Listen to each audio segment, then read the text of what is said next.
sitten niin paljon kuin kesäkuun 2. päivä, vuosiluku 2026.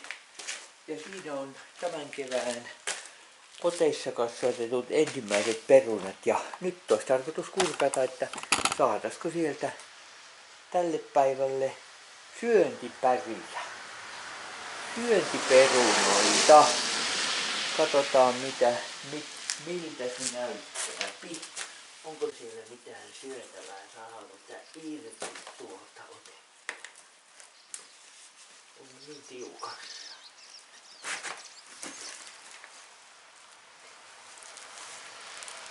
Kyllä siellä jotain näyttää olevan. Katsotaan.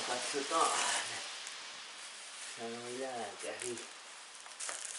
Mitenkäs tämä saataisiin täältä nyt pois sitten otettua? Noin, katsotaanpas.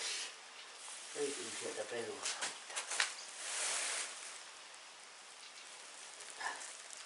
Onhan täällä isoa pottua.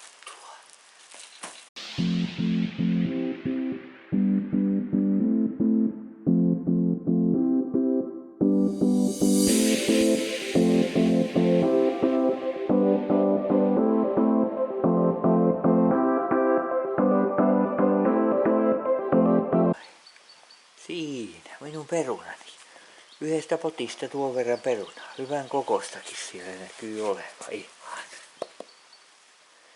Maaliskuun alkupuolella laitettu Itämäen siemenet ja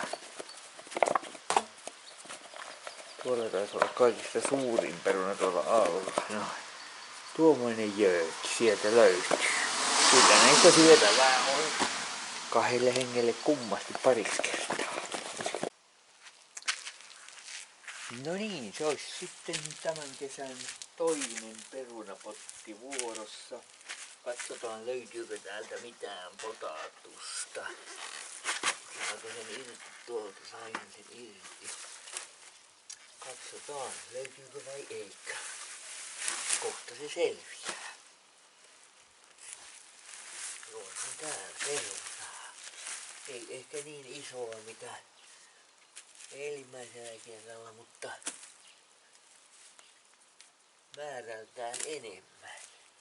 Pienempää, mutta määrältään ehkä enemmän.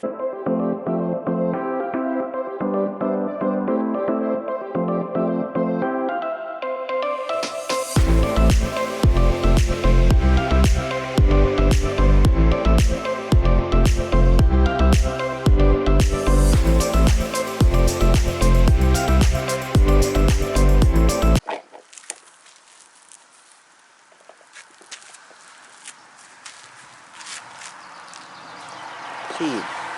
On 10. päivä kesäkuuta 2026 ja tästä päivästä voisi sanoa, että tänään tuli laitettua mukulat tuonne niin peltoon, että viimeiset pellot on nyt istutettu ja tämä on 3. purkki tälle vuodelle, kun nyt sitten katsotaan, että mitäs on saatu näistä niin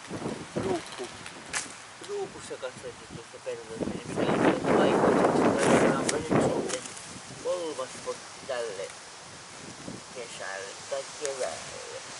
Niin. Onko niin paljon perunapukuloita? Katsotaan mitä sieltä löytyy. Katsotaanpa se tuo. Noin.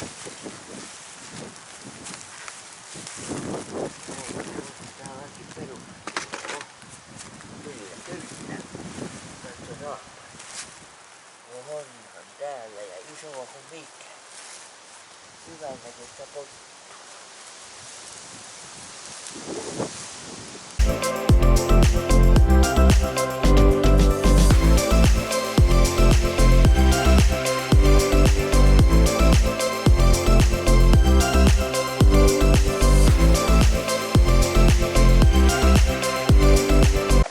Tämä oli suurin saalis tälle kesälle, mitä on tullut perunoita. Yhdestä potista tuon verran pottua. hyvän kokoista perunaa. Ei liian suurta ja vähän pieniä vaan. Semmoista keskikokoista perunaa ja hyvän näköistä. Ei rupea, ei mitään vaivaa. Ihan puhasta.